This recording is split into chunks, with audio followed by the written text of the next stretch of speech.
Salut et bienvenue à tous, content de vous retrouver pour un nouveau numéro de votre émission Afrobasket dont je vous propose de regarder le sommaire. Au sommaire de ce 256e numéro, tirage au sort du championnat du monde U19 filles avec nos représentants africains, l'Égypte et le Mali.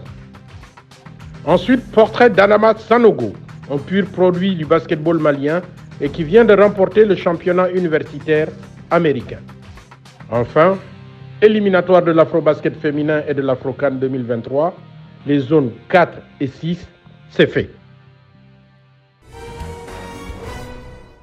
Rappelez-vous, lors de notre dernière émission, nous vous avions présenté le tirage au sort U19 du championnat du monde des garçons avec Madagascar et l'Égypte. Cette fois-ci, place aux filles et ce sera avec l'Égypte et le Mali et ce sera en Espagne. Le tirage au sort pour la Coupe du Monde Dames 2023 a été effectué. Une Coupe du Monde qui se déroulera en Espagne du 15 au 23 juillet 2023.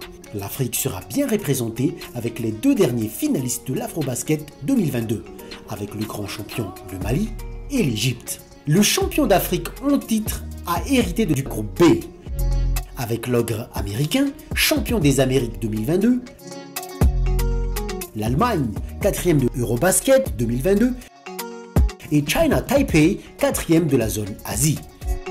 Évidemment, les Maliennes veulent faire mieux que la 4e place obtenue en Hongrie il y a 2 ans, et cette victoire écrasante et exceptionnelle face à la Russie en quart de finale pour atteindre le dernier carré. De ce que l'équipe a montré lors de l'Afrobasket 2022 à Madagascar, l'équipe semble être prête pour passer un cap et d'atteindre au moins les finales de la Coupe du Monde 2023 sous la conduite de la MVP Maimouna Haidara. La présence des États-Unis dans ce groupe est une bonne opportunité pour les Maliennes de bien se tester avant les phases finales. Néanmoins, méfiance avec les deux autres outsiders, China Taipei et surtout l'Allemagne. Pour l'Égypte, qui est tombée dans le groupe D, ils sont dans un groupe assez homogène et très difficile. Entre le Canada, vice-champion des Amériques, à un cheveu de battre les États-Unis lors du dernier tournoi, la République tchèque, une très bonne équipe et qui a montré de très bonnes choses lors de la dernière Eurobasket, et la Chine, vice-champion d'Asie. Chaque match sera un grand test pour les vice-champions d'Afrique. Talking about my group or our group, we have all the respect for all the teams in this group because they are the best teams in their continent. After I knew my opponents, I can say it was not an easy group, and we have to be well prepared for each game to get high rank in this group. Néanmoins, le basket égyptien est habitué à participer aux compétitions internationales. Nul doute qu'ils savent ce qu'il faut faire pour être prêts le jour J. We are looking forward to show the world how the Egyptian women basketball got advanced, and we are working hard to represent Egypt the best way and put it on the world basketball map. Il est le premier Malien et le deuxième Africain après Olajuwon à avoir remporté le championnat universitaire américain. Il, c'est Adama Sanogo, un pur produit du basketball malien. C'est un reportage de Malik Daou. Si les noms d'Oumar Ballo et Sirima Kanouté sont familiers aux connaisseurs du basketball international des jeunes, un autre produit de la politique de formation du Mali, Adama Sanogo, occupe désormais le devant de la scène après avoir mené l'Université du Connecticut à son 5e titre NCAA cette saison. Et ce n'est pas tout. Sanogo est devenu le premier joueur d'origine africaine né en Afrique à remporter le titre de Most Outstanding Player, MOP, depuis 1983, année où Hakeem Olajuwon du Nigeria avait été récompensé.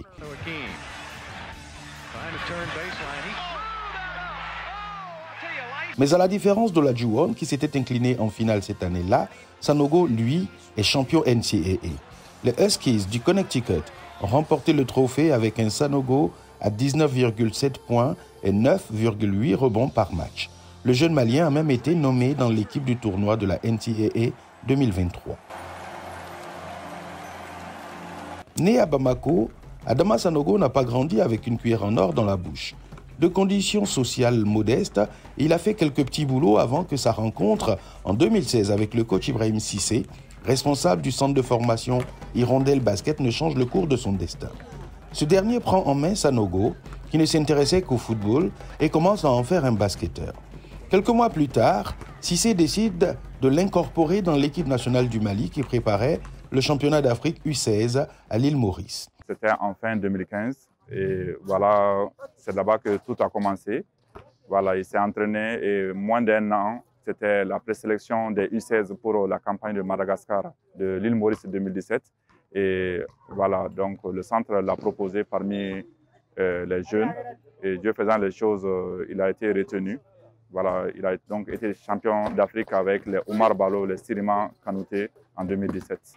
À partir de là, les choses s'enchaînent et Adama Sanogo, auréolé d'un titre de champion d'Afrique FIBA U16 en 2017, traverse l'Atlantique pour les États-Unis. Après des gammes au lycée dans l'État de New York et du New Jersey, et à force de travail et de détermination, Sanogo se révèle aux yeux des scouts américains.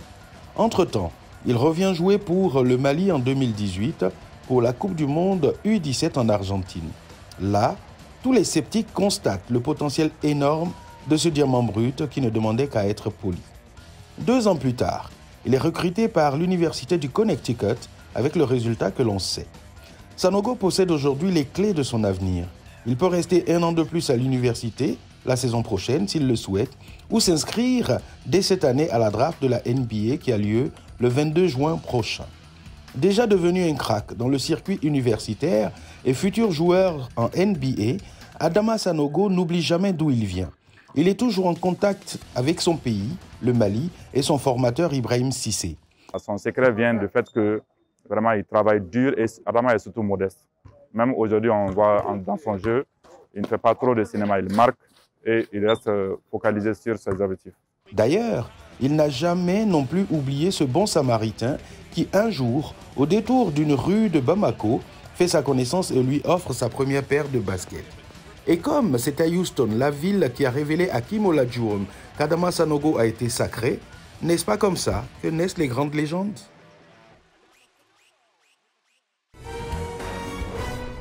Les éliminatoires de l'Afrobasket féminin vont bon train.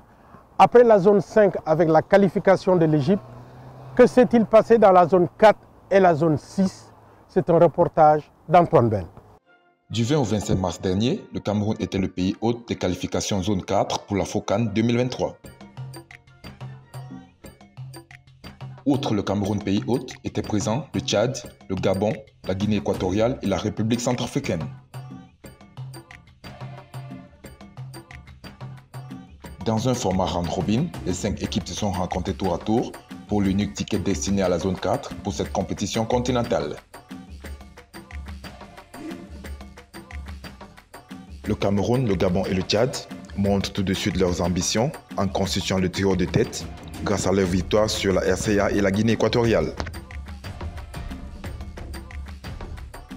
Après 2 victoires d'affilée des Camerounais, le match entre le Cameroun et le Tchad est le tournant de cette zone 4.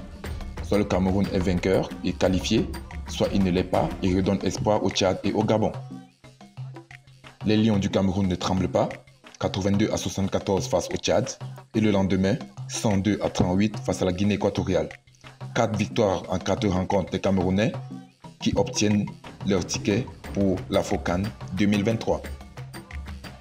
Ça, c'est ce qu'on appelle esprit d'équipe. On savait que ça allait être dur. On savait qu'il fallait aller chercher cette qualif.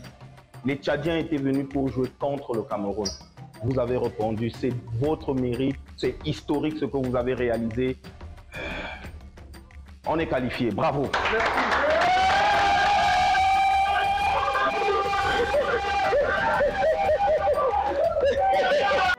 Toujours à Yaoundé au Cameroun, en marge des qualifications zone 4 messieurs pour l'Afro-CAN, se déroulaient les qualifications Afro-Basket Women Rwanda 2023.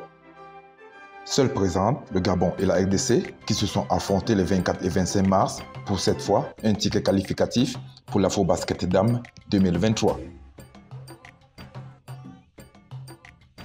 L'équipe gabonaise en reconstruction n'a pas tenu longtemps face aux ogres de la République démocratique du Congo, emmenée par une Gobeleza des beaux jours.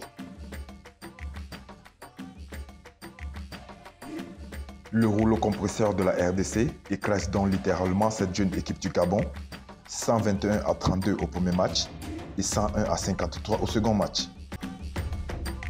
Résultat, qualification de la République démocratique du Congo pour l'Afrobasket Dames 2023 pour la zone 4.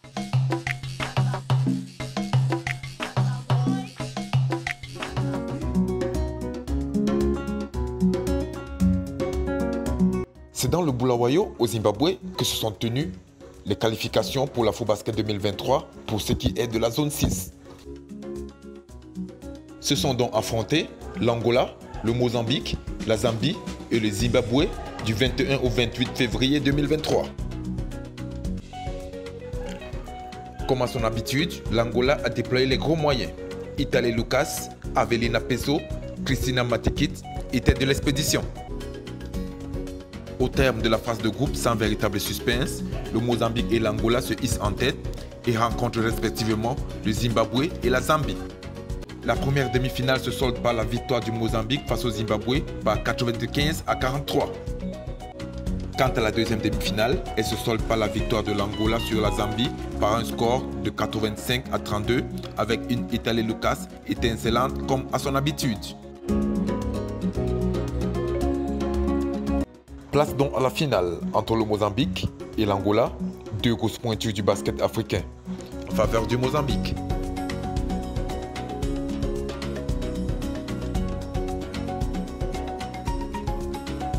Le Mozambique continue de mener la danse à la fin du second quart-temps par une avance de 5 points, 45-40, malgré les assauts répétés de l'Angola.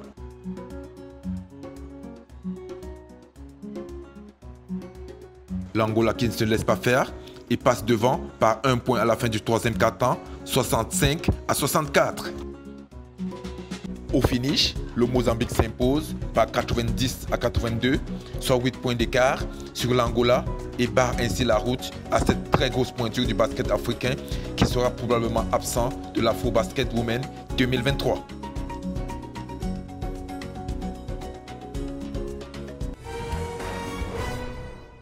Voilà, Afrobasket c'est fini. On se retrouve pour notre prochain numéro. Restez fidèles à la suite de nos programmes. Allez, ciao!